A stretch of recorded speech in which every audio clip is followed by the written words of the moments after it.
bagaimana cara zakat fitrah? Zakat fitri maksudnya, sekali lagi saya koreksi ya, yang benar itu zakat fitri ya. Orang yang berhutang kepada bank, ini saya agak bingung. Kalau orang yang berhutang kepada bank, berarti kan orang nggak mampu gitu loh. Kan bisa, karena orang yang berhutang berarti kan menunjukkan dia tidak mampu.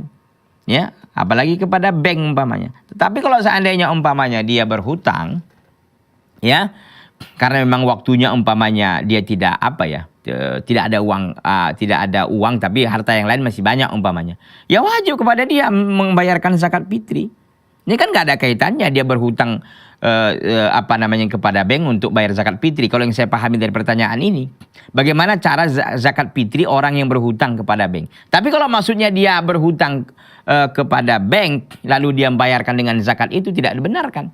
Karena kita harus membayarkan kepada Allah itu sesuatu harta yang halal gitu. Ini riba, haram berhutang kepada bank.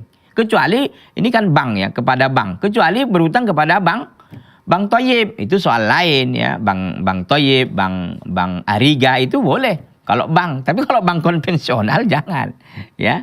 Jadi intinya kalau itu berkaitan dengan zakat fitrinya, jangan dari situ diambil ya, jangan dari situ.